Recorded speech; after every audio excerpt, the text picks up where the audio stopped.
Salva Pantallas. Salva Pantallas. Un programa sobre cine y otros sueños proyectados.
Bienvenidos a Salva Pantallas, mi nombre es Fernando Herrera y hoy, como cada miércoles, tenemos una entrevista a fondo durante todo el programa. En esta sección que hemos dado en llamar Vuelvo al Zoom. En este caso se trata de una entrevista que he hecho hoy mismo a Rubén Plataneo, director de Caían del Cielo, película que podrá verse mañana en el Cine El Cairo. En esta primera parte de la entrevista hablamos de su paso por festivales y de la manera de trabajar de este director. Estamos con Rubén Plataneo, el director de Caían del Cielo. Vamos a estar conversando sobre esta película que se va a poder ver mañana, si no me equivoco, en el Cine El Cairo, ¿no? ¿Es así? Bueno, gracias ante todo por la invitación, Fernando. Sí, ahora la película se va a abrir un ciclo en nuestro cine público El Cairo, con motivo de los 50 años del golpe de la dictadura cívico-militar. Y bueno, va a ser la apertura, va a ser nuestra película, si tenemos el honor de hacer esa función. Mañana jueves 19 de marzo a las 20:30 en el Cine El Cairo, donde vamos a estar presentes los integrantes del equipo, presentando la película, si es posible charlando con el público luego. Y bueno, insistiendo con la proyección en sala, que para eso fue hecha la película, ¿no? Para encontrarnos en la percepción colectiva con todo el público. Uh-huh. Sí, aclaro que hay falta justificada para el programa, o sea, el que no quiera escuchar el programa mañana y quiera ir está totalmente justificado. Queda grabado y lo puede ver después. Total, queda en... Lo bueno de que quede grabado. Claro, sí. Yo tuve la oportunidad de verla para el FISER, o sea, ya iba a ir, me la perdí en el Bafisi y quería hablar un poco de eso, del recorrido que tiene esta película por festival. Yo sé de esos dos, por ejemplo, con bastante significancia en el FISER porque ganó un premio importante, para mí muy importante. No sé. No, sí, la verdad, después de estar en la selección oficial del Bafisi del año pasado, ahí abrimos, que fue realmente... bueno, que fue una sorpresa en principio porque recién estábamos terminando la película y entró en la selección nacional del Bafisi y luego a un par de festivales en Brasil y en Europa, y después el FISER, que para nosotros también fue muy importante, la verdad, la participación por el carácter y por la importancia que tiene el Festival de Cine de Entre Ríos. Eh, bueno, creo que lo hemos conversado, nos encontramos ahí gente de cine de distintos lugares, todos bien sorprendidos por ese hermoso festival de carácter internacional además, y así que bueno, tuvimos el orgullo de poder participar allí y tener el premio del público, que siempre es muy valioso para cualquier película, y que bueno, que daba un poco la nota a lo que apuntábamos con la película, ¿no? Que es más que apuntar a festivales y buenas críticas especializadas, es a entablar una relación con los espectadores, eh, profundizando en las sensaciones que puede provocar la película.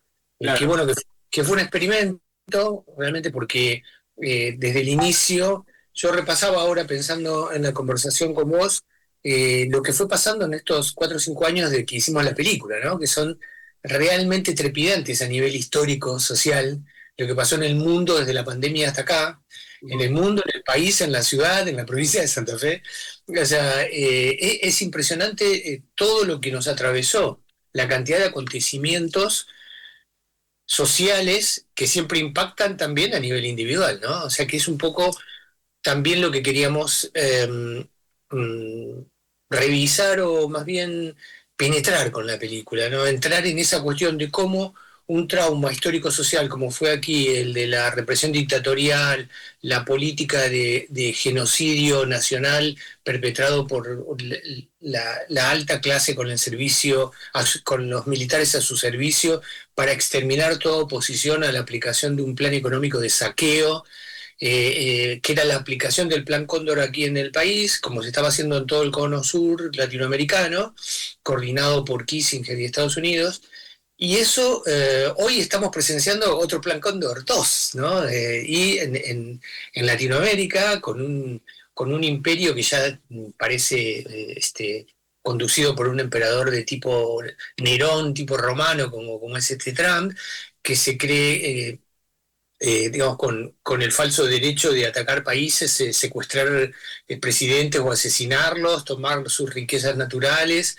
En realidad todo eso fue cayendo, filtrado hacia la población en Argentina desde el año 75, 76, y una parte de eso tenía que ver con la película, ¿no? O sea, nosotros, Caían del Cielo es un proyecto que tenía sus años y que tenía que ver con cuando yo estudiaba cine en Santa Fe. Yo nací y estudié cine en Santa Fe, y allí empecé a colaborar en el grupo de apoyo a Madres de Plaza de Mayo, con los organismos de derechos humanos, y allí conocí a las dos protagonistas de la película. Desde ese momento, muchos años atrás, yo sentí que eran ellas dos fuertes personajes para una película que yo tenía que hacer en algún momento. Elaboramos un proyecto hace unos años para un unitario de televisión que finalmente no logramos financiar, porque bueno, ya empezaban los problemas de financiación para el cine y el audiovisual en Argentina ya hace 10 años, que se empezaron a notar agravándose la falta de financiación. Y bueno, quedó allí en Agua de Borrajas el proyecto, y luego, finalizando la pandemia, la productora con quien yo trabajo, que es Mónica Amarilla, me alertó sobre un evento que estaba ocurriendo en Santa Fe, que yo no estaba al tanto aquí en Rosario, que fue el descubrimiento, el hallazgo de una cantidad impresionante de documentación del periodo represivo del año 75 al 78, que habían quedado en una casona enorme que había abandonado la policía, había dejado de alquilar, y se olvidaron cientos y cientos de carpetas de seguimiento a personas que en su mayoría terminaron secuestrados y desaparecidos. Un hallazgo de documentación realmente impresionante, y estaba a cargo de ese trabajo de compilación y catalogado del material encontrado, Valeria Silva, hija de desaparecidos y nieta de la madre de Plaza de Mayo, Otilia Acuña, que eran las dos protagonistas de esa modesta película que yo en algún momento quería hacer. Que ya eran las protagonistas antes de que suceda todo esto, digamos. Claro, entonces volvimos a Santa Fe, volvimos a investigar la situación, volvimos al trato con ellas, a hacer algunas entrevistas para ir actualizando eh, toda la cuestión tanto personal como histórica que se estaba dando en ese momento. Y bueno, nos replanteamos la cuestión de la película, el nuevo sentido o los nuevos sentidos que podía adquirir encarar un trabajo así, y se fue complejizando de un modo creo que bastante productivo para la película, ¿no? Está bien, sí. Yo lo que veo, vos hablás justamente de lo personal y lo histórico, tanto en esta película como en Triple Crimen y diría en todo tu cine, todo lo que vi, pero sobre todo en estas dos, está muy presente la convivencia de lo macro y lo micro, ¿no? O sea, Mm. vos agarrás cualquier historia y no cualquier historia es importante, pero de cualquier cosa que quieras abarcar y tratás de abarcarlo desde distintos ángulos posibles, este, mm, como un multi-enfoque que a mí me parece bastante interesante, pienso sobre todo en Triple Crimen y en esta, eh, y siempre con un pie adentro de la historia íntima, digamos, de la historia con minúsculas y con mayúsculas conviviendo. Y eso me parece que puede ser interesante y veo que en lo que estás diciendo ahora se hace muy presente eso. Y quizás por eso tenga llegada. Volviendo al FISER, el premio fue un premio de público, lo cual era entre todas las películas presentes en el festival, incluyendo las que estaban en competencia. O sea, por eso Mm. creo que es un premio muy importante. Sí, Eh, sí. pero bueno, no quería dejar de señalarlo porque tiene que ver con una manera de aproximarse a la temática que sea que vas a tratar. Sí, sí, sí, Sea. totalmente. Sí, vale tu visión.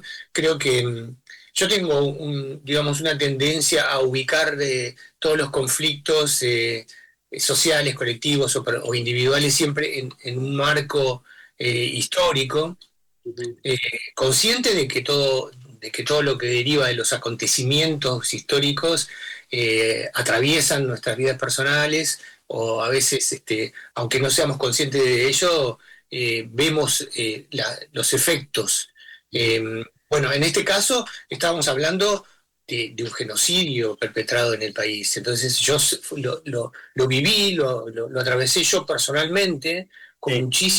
con muchísima contradicción eh, consciente y emotiva frente a eso de ver que se estaba produciendo el secuestro, tortura, asesinato, desaparición de miles de personas, la persecución hasta el exilio de cientos de miles de personas en el país. O sea, fue algo que en la medida que lo recopilamos un poco históricamente, vemos lo gigantesco que fue el proceso represivo y el tremendo efecto que tuvo sobre toda la población y hizo que fue, digamos, que es lo que se traduce como un trauma histórico-social. Pero lo que me interesaba justamente es que, como vos decís, creo que sí, que en mis trabajos siempre hay esa tendencia que yo le llamo cartográfica, de alguna manera, que es ubicar a los personajes o tratarlos desde su propia geografía, entorno, pero en esta película creo que fui también más a fondo con la idea de diseñar o tratar en la película como partiendo de retratos, que es algo que a mí me gusta muchísimo fotográficamente, hago retratos también fotográficos, pero en cine el retrato toma un montón de otros, suma un montón de otros elementos que le dan mucha riqueza al desarrollo de la historia o de la película en sí, frente a una cámara, frente a un dispositivo cinematográfico. Los relatos de una persona toman un montón de otras características que a veces son muy sutiles, a veces no, a veces son más notorias, pero siempre son no, impactantes, emotivas, y siempre, además, nos revelan misterios que nunca fueron contados. En un rato continuamos con la entrevista, pero ahora vamos a explorar un poco la banda sonora de Caían del Cielo, compuesta por Charlie Egg.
lunes a viernes de 20 a 21 horas, Salvapantallas, por Red TL Rosario.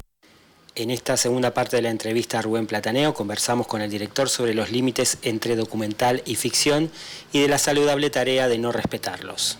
Entonces, en ese proceso, en Caían del Cielo, yo partí de que el personaje principal iba a ser Valeria, después realmente terminó en forma paralela en importancia de relato con Otilia, que se puede ver en la película, que es impresionante la densidad que tiene ese personaje y todo lo que fue apareciendo de la vida de Otilia. Sí. Con 102, 103 años se iban cumpliendo y se iban dando los cumpleaños de Otilia centenarios, 101, 102, 103, 104 yo filmé.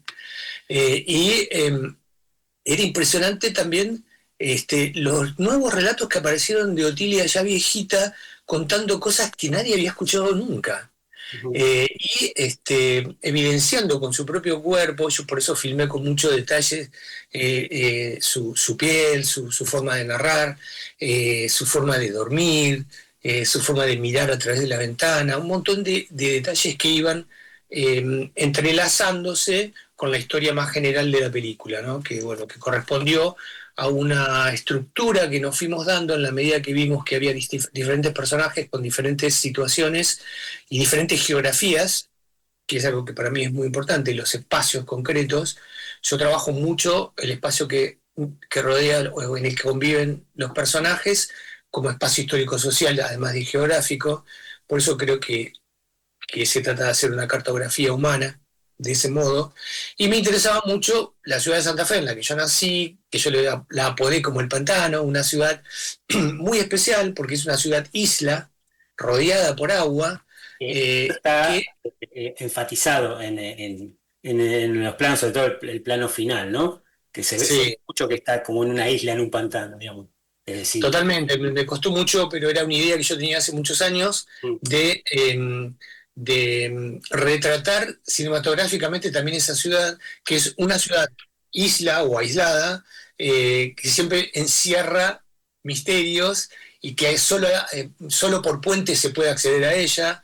O sea, es casi una forma visual o gráfica de mostrar también una geografía urbana que es de alguna manera una geografía histórica también y emotiva, ¿no? O sea que es una caja que guarda misterios y sensaciones e historias de muchas personas, y bueno, había que darle una forma, o yo sentía que tenía que darle una forma cinematográfica. Costó muchísimo, fue una de las cosas más difíciles de filmar en la película, ese merodeo que hicimos aéreo de la ciudad. Que le hicimos incluso hasta tratamientos de color especial para alterar la realidad, que fue uno de los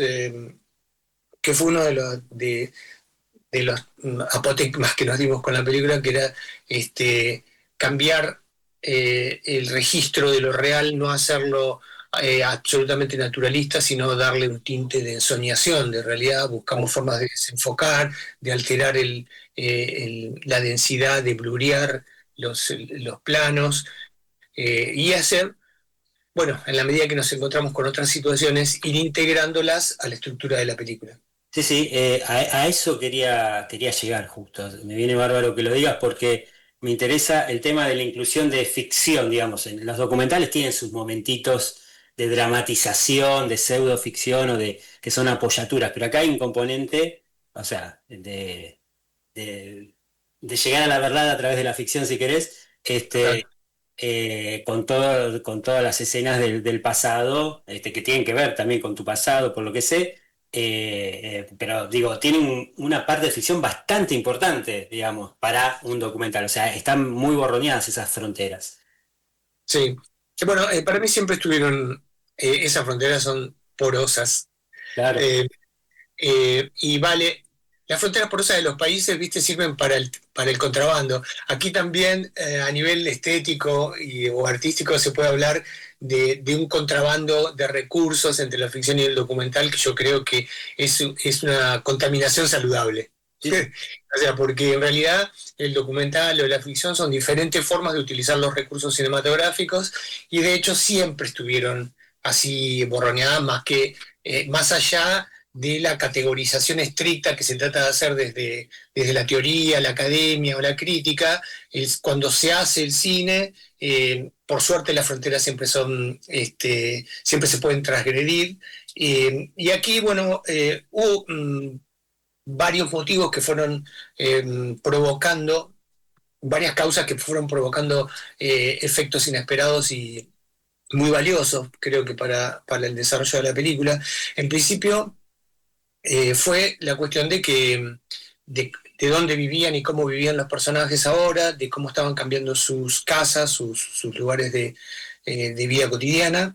Y luego también ese hallazgo de documentación que fue impresionante, se logró establecer un grupo de investigación de archivistas y antropólogos, de antropólogas que empezaron a ordenar y descubrir y ordenar y catalogar el material, o sea que fueron estableciéndose distintas secciones del relato. Entonces yo me propuse articularlas de una manera que fuera caleidoscópica, o sea que fuera la película que fuera tomando una forma de collage, que no fuera algo lineal y rígidamente estructurado, sino que, como en la vida misma, las situaciones y personajes se entrelazan de una forma no siempre consciente, para nada racional muchas veces, pero sí siempre de una forma que nos vincula emotivamente. Entonces, el asunto era cómo, a partir del nuevo gran elemento que fue que cuando ya estábamos filmando, Valeria pasa también, además de coordinar el trabajo del hallazgo de la documentación encontrada, también pasa a coordinar la búsqueda de los antropólogos forenses de enterramientos clandestinos en el Monte San Pedro, que es un gigantesco monte de 2.500 hectáreas junto a la más grande laguna de la provincia, que es la Laguna San Pedro, que fuera un campo militar del ejército argentino. Bueno, fuimos allí a filmar a ese monte, que es impresionante, es un monte como todo monte grande, muy cerrado, muy misterioso, que parece ocultar, que parece un personaje que está ocultando permanentemente, cerrando las huellas, y allí estaban los antropólogos forenses del EAF, buscando enterramientos clandestinos que estaban confirmados, que allí fueron enterrados muchas personas desaparecidas en el año 76-77. Y bueno, cuando empezamos a filmar ahí, para mí fue un shock muy fuerte, personalmente.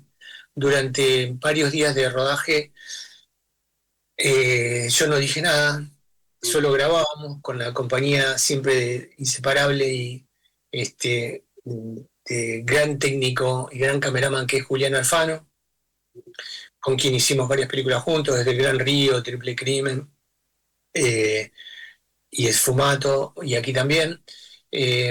Bueno, lo que pasaba en ese monte era que tanto los antropólogos y Valeria, que coordinaba el operativo, que era dificilísimo, muy complicado, científico y técnico, en ese monte, bueno, allí yo fui movilizado por el ejército argentino en prácticas militares cuando se iba a ir a la guerra con Chile por el Beagle. Uh-huh. Entonces yo hice una larguísima colimba, 3 veces fui movilizado, militarizado, entre esos años, y la última fue 2 meses en ese monte tremendo, donde 1.100 soldados estábamos obligados a tener práctica de combate, práctica de tiro a la mañana y práctica de combate a la tarde, en condiciones infrahumanas. Fue desde luego muy impactante para mí a nivel personal, porque estaba filmando en una geografía tremenda, tremendamente significativa para la película, pero para mí también. Uh-huh. Entonces hubo un tiempo de crisis allí durante la elaboración del material. Mientras íbamos grabando, yo iba transformando el guión con las novedades que me tiraba la realidad y los retratos de los personajes, y ahora estaban en el dilema de si me incorporaba yo personalmente o no al relato, dado que antropólogos y protagonista me preguntaban datos sobre ese lugar, sobre aquel momento, en el que nosotros estábamos ahí haciendo prácticas militares dirigidos por militares que habían sido los represores y que posiblemente en el mismo momento, en otro lugar del monte, estaban realizando enterramientos clandestinos de personas secuestradas, desaparecidas.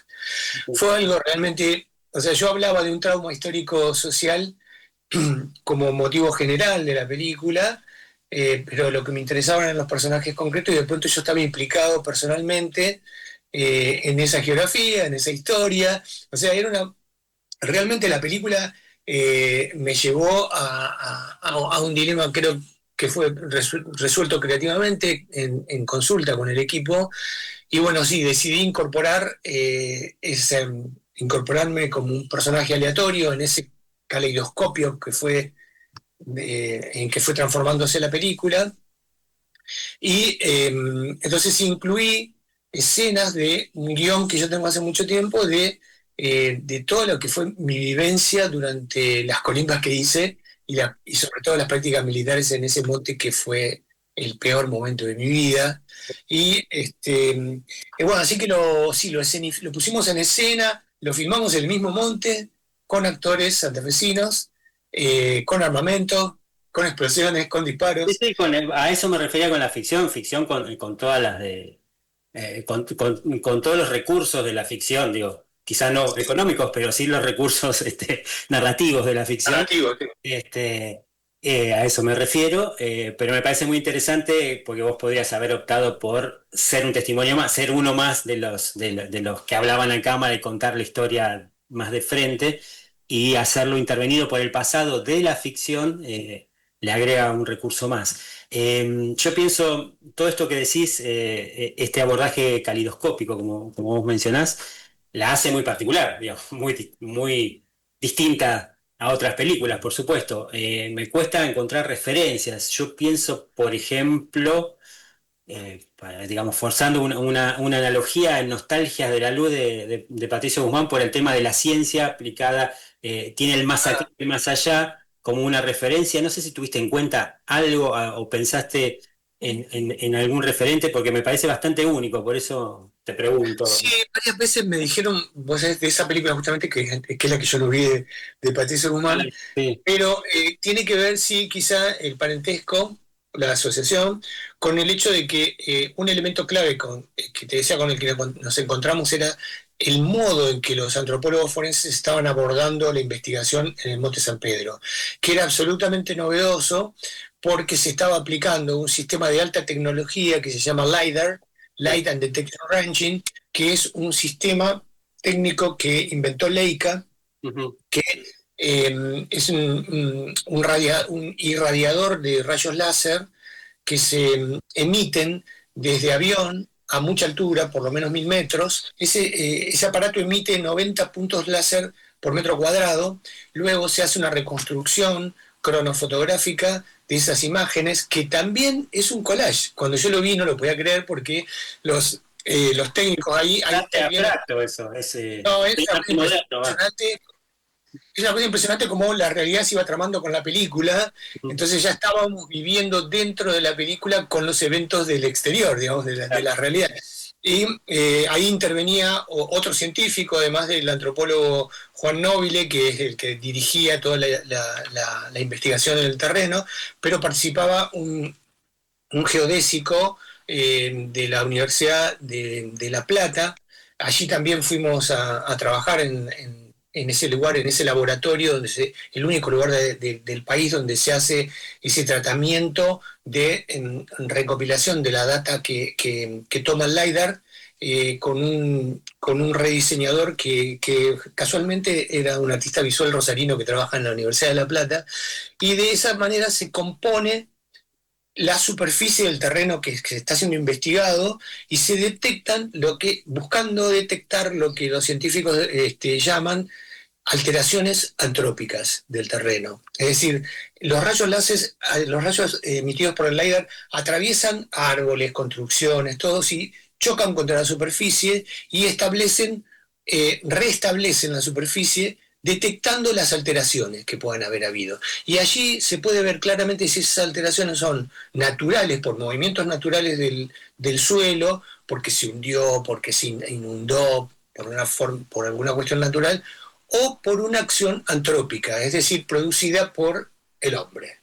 Claro. Entonces, detectar que fue intervenida esa zona, digamos, que fue intervenida. Entonces ahí ellos pasaban de hacer el escaneo con un avión decenas de veces sobre las 2.500 hectáreas, luego hacer la recopilación cronofotográfica en la Universidad de La Plata, y luego con un iPad, con el mapa, con los puntos que habían detectado en el terreno, armados con herramientas bien concretas, con palas, con una pala especial que utilizan, con detectores, y un científico mirando los puntos escaneados en un mapa, en un iPad, en medio del monte. Y nosotros estábamos filmando ahí, buscando esos enterramientos.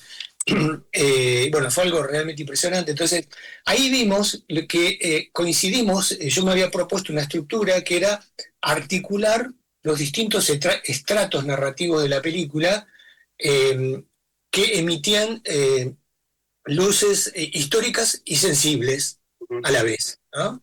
Y cuando charlo con el antropólogo, ellos tenían el mismo planteo teórico para desarrollar la investigación: la articulación de estratos históricos sensibles. Sí, pero esto es una forma de estructurar esta película. Es la misma forma en la que estamos trabajando nosotros en el guión, en el rodaje, para terminar montando esta película. Así que fue un proceso realmente muy, muy entrelazado entre la vida de los personajes y la del equipo realizador, y la mía a nivel personal.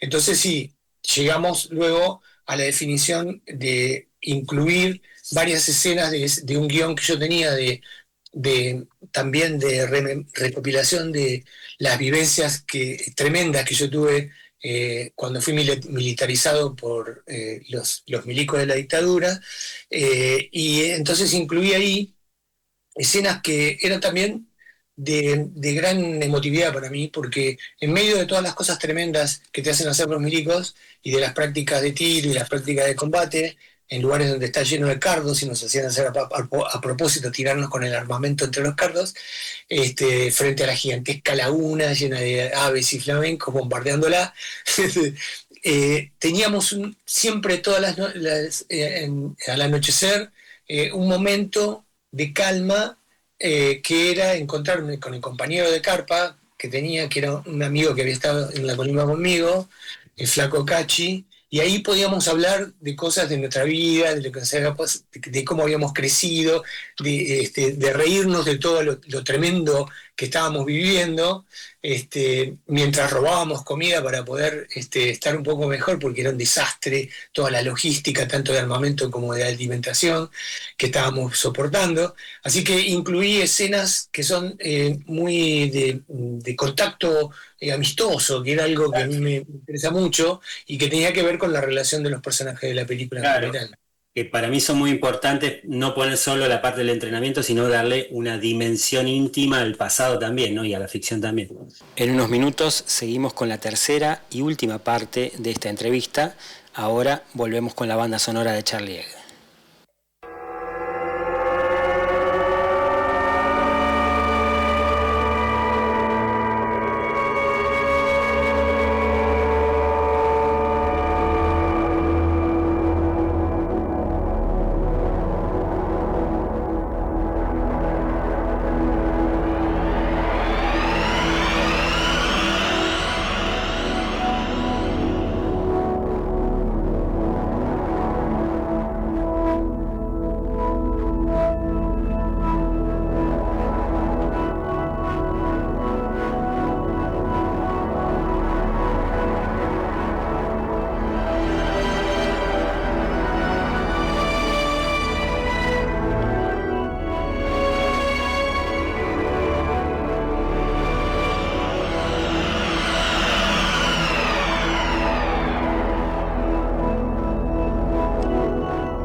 Salvapantallas. Salvapantallas. Un programa sobre cine y otros sueños proyectados. Inicio espacio publicitario. En Milu Cafetería Boutique podés encontrar los mejores desayunos y meriendas, espacio para eventos y talleres, patio pet friendly. Abierto de martes a sábados y los domingos hasta el mediodía. Vení a conocer nuestro local en Caferata 894, Milu Cafetería Boutique.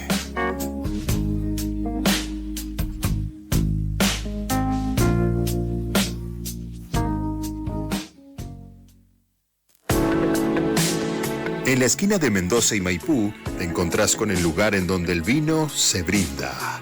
El Viduño es tu lugar en el centro para descubrir vinos inusuales y conseguir también los de siempre. Con una cuidada selección de etiquetas y asesoramiento experto.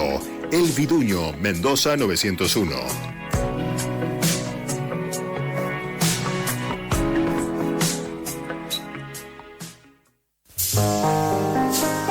Salvapantallas es un proyecto de financiación colectiva. Podés sumarte a su comunidad con una pequeña colaboración y recibir beneficios en cursos y eventos, además del acceso a contenidos exclusivos. Entérate cómo podés hacerlo mandando un mensaje al 341-271-7549 o al Instagram del programa salvapantallas.cine.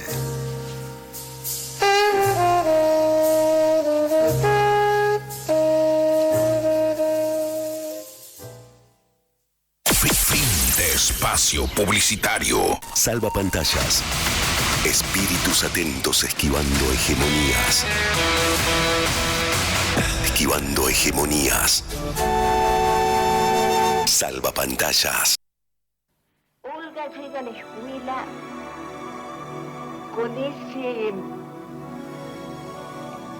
con esa pasión.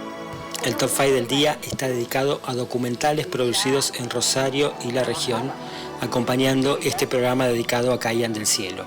Es un recorrido personal basado en trabajos que me impactaron por diversas razones. Seguramente me falte ver y evaluar mucho más.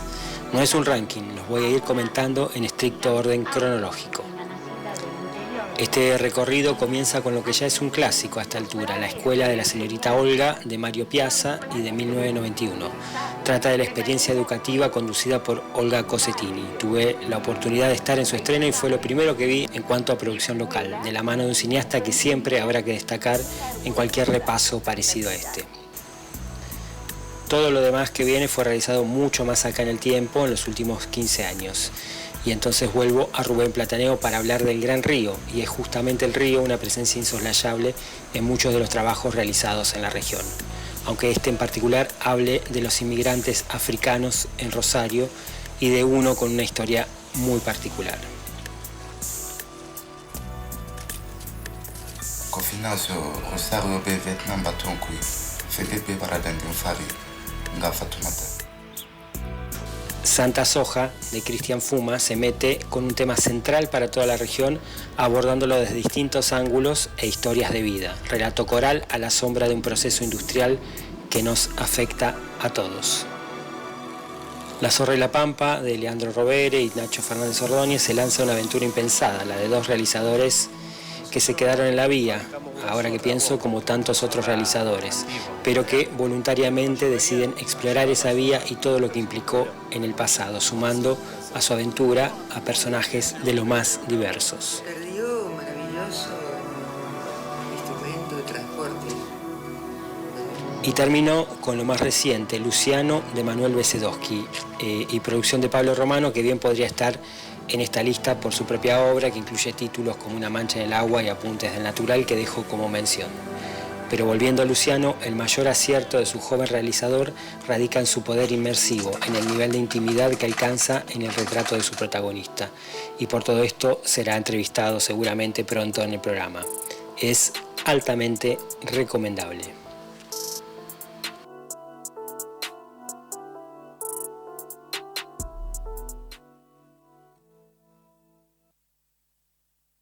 Estás viendo y escuchando Salvapantallas por Red TL.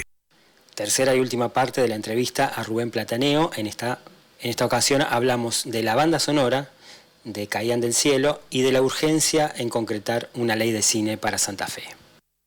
Un comentario con respecto a la música de Charlie Egg, que me parece interesante, la decisión de esa y de cómo fue tu trabajo con él, que sé que ya venís trabajando en otras películas. Sí, bueno, Charlie Egg es un gran músico local y un gran amigo, además. Y nuestra amistad fue tomando también un curso creativo, o sea, además de hablar de todo y sobre todo de música siempre.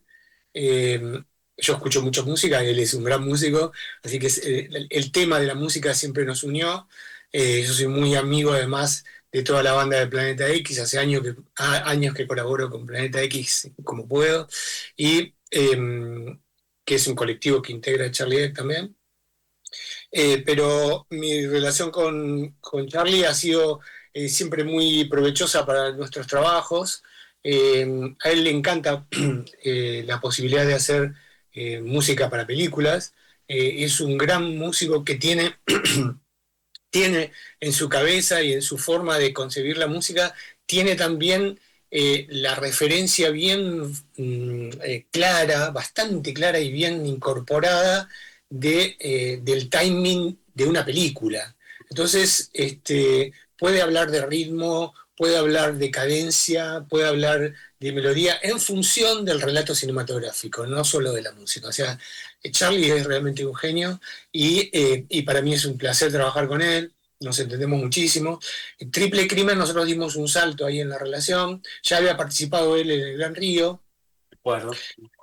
porque él hizo el trabajo de mezcla del disco del protagonista, de Black Dog, y participó en varias escenas, y ahí ya nosotros en ese momento ya nos dimos cuenta que teníamos una relación atravesada por el sonido y la música en las películas que iba a fructificar luego en Triple Crimen, en Fumato, en varios trabajos, en Zona Franca, que es un cortometraje que hicimos hacía con mucho esfuerzo y que tiene una música impresionante de Charlie, donde integramos también en trompeta a Eduardo Vignoli, gran músico local e ingeniero de sonido y productor, donde en su estudio se grabó el disco de Black Dog cuando filmamos El Gran Río, es decir, todo también una trama de amigos y músicos que se integraron a la realización de nuestras películas. Y bueno, aquí dimos otro paso, más avanzado aún, con Charlie para concebir la música de Caían del Cielo. Empezamos a hacer un trabajo desde el inicio juntos. O sea, yo le fui contando la idea de la película, lo que estábamos charlando, el tema de volver a plantear el tema de un holocausto, de cómo un holocausto o un genocidio afecta y trauma la vida de las personas concretas, individuales, ir a esos retratos individuales y que la música forme parte de cómo palpitan esas vidas luego de vivir semejante trauma histórico. Entonces, yo le tiré algunas vibraciones musicales que tenía como referencia, que eran unos acordes de Bach, que a mí me gusta muchísimo. Entonces hablamos sobre Bach, sobre determinado tipo de composiciones barrocas en órgano de Bach, que son las que a mí me interesaban. Y partimos de ahí, y está incluso como una de las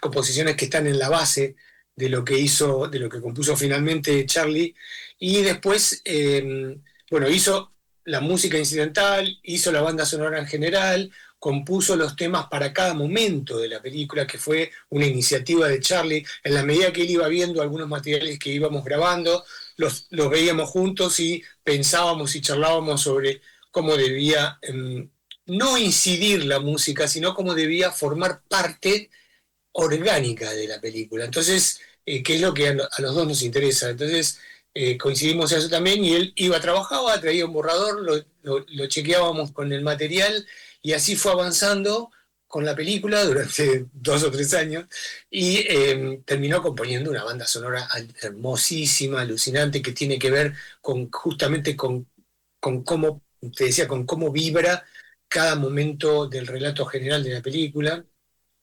cada etapa, cada una de esas facetas del caleidoscopio que estábamos armando en el film. Y bueno, realmente creo que ya le insistí para que lo publique, porque cada banda sonora de Charlie que hizo con nosotros está en las plataformas de música, está en Spotify y otras, y pueden escucharlas. Creo que son fantásticas, de por sí se pueden escuchar por fuera de la película, y bueno, y tiene que ver con una relación creativa que tenemos que incluye la cuestión del sonido en una película. O sea, la música es parte del sonido. De hecho, Charlie intervino también trabajando algunos momentos sonoros, aunque en la película hicimos un trabajo de sonido impresionante, y yo tuve la suerte, o sea, vale que te aclare antes, que nosotros estuvimos atravesados por la película, justamente cuando estábamos empezando a rodar la etapa de las escenas, de la puesta en escena ficcional. Fue cuando cambió el gobierno y cayó, intervinieron y anularon el Inca, por lo tanto quedamos sin financiación. Luego tuvimos solo una parte de la financiación que habíamos ganado, desactualizada, o sea que el rodaje que teníamos planteado para casi 25 días tuvimos que hacerlo en 5. Fue muy, muy exigido el rodaje final, y de toda la parte de ficción hicimos maravilla ahí con muy poco dinero, para todo un equipo enorme, entonces, y actores. Y dentro de eso, bueno, quedamos con la película filmada y sin ningún fondo para la postproducción. Entonces, la postproducción de imagen y sonido la pudimos completar gracias a un convenio que ganamos con el Instituto de Misiones, que es excelente, porque tiene un instituto de cine y fondos para el cine, de producción y coproducción en la provincia de Misiones. Como nuestra productora general, que es Mónica Amarilla, es de Misiones, nos pudimos inscribir y ganamos el apoyo. Entonces, la postproducción de sonido y de color la hice en Misiones con 2 grandes técnicos, Jerónimo Cavazzi en color y Hernán Ruiz Navarrete, que es un sonidista impresionante, sonidista y músico, de origen chileno, que vive en la provincia de Misiones, así que terminé haciendo el sonido final ahí, y él estaba maravillado por el registro sonoro que habíamos hecho con Alan Balsanchak como en rodaje, retocado por Charlie Egg, y la música que había compuesto Charlie, que era impresionante para cada momento de la película. Así que realmente se redondeó un trabajo sonoro y musical de Caían del Cielo, que creo que tiene una vida propia totalmente integrada a la potencia visual de la película, ¿no? Y que está totalmente integrada a esta nota, que va a estar intervenida, esta entrevista con la música de Charlie, que va a estar a lo largo de todo el programa, así que también va a ser parte de esto. Pero 2 cosas más, porque ya vamos terminando. Con respecto a lo que dijiste de Misiones, hay ley de cine de Misiones. En Misiones. Exactamente. Misiones es... no acá, ¿puede ser? No acá. Exactamente. De hecho, nosotros hemos tomado, yo soy impulsor de un proyecto de ley de cine para la provincia de Santa Fe, para el fomento y potenciación de la producción audiovisual, que es muy modesta gracias a que no hay fomento en la provincia de Santa Fe, la segunda provincia recaudadora del país, que recauda millones y millones de dólares por exportaciones que son de actividades que son subsidiadas por el Estado santafesino, y la producción audiovisual no tiene ningún fomento por parte del Estado provincial y municipal, y solo hay un modesto concurso anual que la gente del Ministerio de Cultura hace lo que puede con esos pocos fondos, que bueno, han contribuido en muchos trabajos, pero que no sirven para realmente desarrollar y terminar una película, son fondos de estímulo. Entonces nosotros venimos trabajando ya hace casi 5 años con David Pire, elaboramos un proyecto de ley de ley de fomento al cine y al audiovisual en la provincia de Santa Fe. Es un trabajo del que partimos basándonos en la ley de cine de Misiones, que es señera en el país, que tiene más de 15 años ya, la ley, el instituto y el fondo de fomento misionero, que es buenísimo cómo funciona. De hecho, esta semana hay una gira de Caían del Cielo por 7 u 8 ciudades misioneras, y ya fue estrenada la película allí, pero la vuelven a proyectar. Ahí va Mónica Amarilla siguiendo las proyecciones de la película por un montón de ciudades misioneras, cosas que se pueden hacer por la ley de cine de Misiones. También hay ley de cine en Jujuy, que tiene un festival impresionante que es el de las 13 fronteras. Hay una ley de cine, Instituto de Cine y Festival Internacional de Cine en la provincia de Entre Ríos, que es excelente, como ya hemos comentado, vos lo comprobaste. Se está desarrollando la producción entrerriana, que es mucho más pequeña que la de Santa Fe, pero tiene mucho más fondo y estímulo gracias a la ley de cine de Entre Ríos y el Festival Internacional, que es clave para lanzar como un gran trampolín la producción local y recibir la producción mundial, cosa que está cada vez más obstaculizada por las plataformas. Entonces es clave tener una ley de cine con un fondo de fomento para que las películas se puedan realizar y luego distribuir, y un festival internacional de cine que las presente al mundo, a la población local y al mundo, y de esa manera puedan salir a exhibirse y distribuirse a nivel internacional. Es algo que está muy elaborado, lo presentamos ya 2 veces, la legislatura aún no lo trató, tuvimos decenas y decenas de reuniones con funcionarios del Ministerio de Cultura, con legisladores, y todavía no logramos que se trate en el pleno de la legislatura. En este momento está de nuevo el proyecto 56370, presentado por la comunidad audiovisual santafesina en la legislatura, esperando el tratamiento, esperando el dictamen inicial, que es de la Comisión de Cultura, presidida por la legisladora Charo Mancini y la vicepresidenta Balaguer. Están todos los bloques allí representados, todos coinciden en que la provincia necesita una ley de cine, pero no la votan aún, no la tratan, no le dan dictamen, y toda la gran comunidad audiovisual que hay en la provincia, con casi 300 técnicos formados en escuelas estatales, que son profesionales del cine, que darían en la provincia lo que se está comprobando a nivel nacional e internacional, que es una fórmula tan sencilla como contundente, que es que cada peso invertido en la producción audiovisual redunda entre 8 y 9 pesos de productividad. O sea, la actividad cinematográfica, como lo demostró el Inca siempre, es autárquica, es decir, los propios fondos que produce la actividad se multiplican, no solo por el trabajo que realizan los cientos de creadores y técnicos de la actividad de cine y audiovisual, sino por la cantidad de actividades que están conectadas, que son un círculo secundario, una cadena de valor que es desde la actividad turística, hotelera, gastronómica, transporte, apoyo técnico, materiales, todo eso que está alrededor de la producción y distribución de las películas, multiplica a la vez fuentes de trabajo, fondos invertidos y rentabilidades. Es decir, está probadísimo. Yo me he gastado en escribir estos 4 años, ya casi 5, un montón de materiales para que los legisladores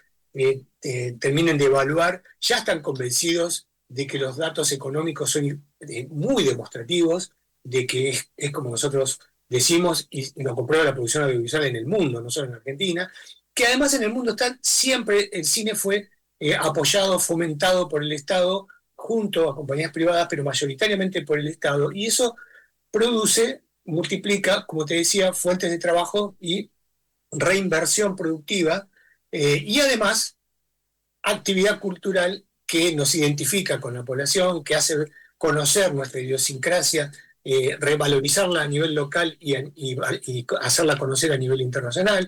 Es decir, lo intangible que es la característica de la producción artística y audiovisual y cultural en particular del cine, también tiene una productividad bien tangible y económica, incluso financiera, que es favorable, que es productiva, que es rentable incluso. Entonces no solo se producen obras culturales y creativas de valor artístico, sino se multiplican fuentes de trabajo de técnicos especializados que deben estar actualizándose permanentemente a nivel tecnológico, por lo tanto tienen que tener esos trabajos, y que hoy se están yendo o a Buenos Aires, o a México, o a España, buscando trabajos en la actividad porque aquí, donde fueron formados, no lo tienen. Entonces estamos reclamando que de una vez por todas los legisladores, el gobierno provincial, el gobernador Puyaro, que tiene mayoría en las 2 cámaras, resuelvan de una vez por todas favorablemente al proyecto 56370, que crea un fondo de fomento con un porcentaje mínimo del presupuesto provincial, que este año 2026 va a significar un 0,089 del presupuesto provincial, o sea que es casi ínfimo, pero que va a significar la posibilidad de realizar, concretar como mínimo 7 largometrajes, 4 cortometrajes y el desarrollo de 2 series en forma anual en la provincia de Santa Fe. Eso, imagínate que la cantidad de trabajo, de inversión reproducida que va a provocar, que provocaría, es decir, se va a poder comprobar lo que nosotros decimos, que hay que potenciar la actividad audiovisual en la provincia, así que es urgente que lo trate la legislatura, que lo resuelva de una vez, que se vote este año, para que pueda haber muchas películas santafesinas recorriendo las salas, estando en las plataformas a nivel local y a nivel internacional.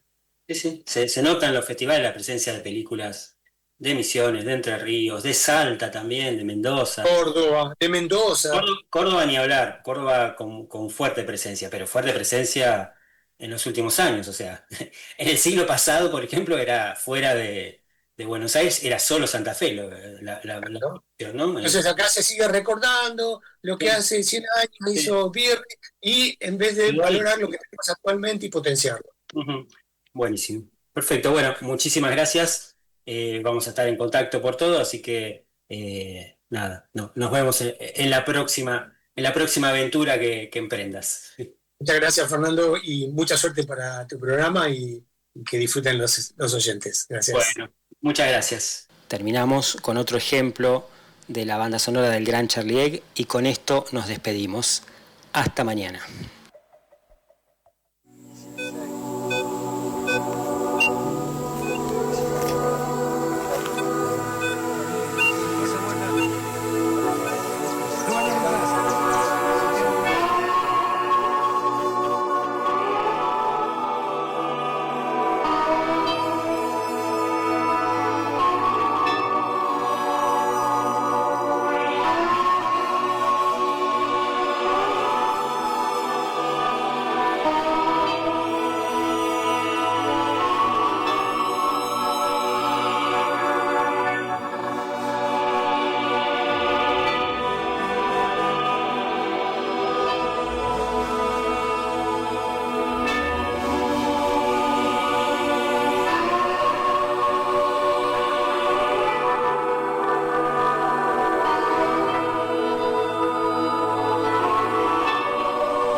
Salvapantallas por Red TL 105.5.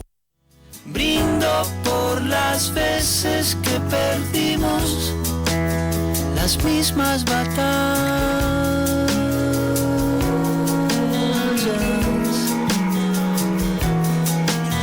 Tengo tu sonrisa en un rincón de mi salvapantalla.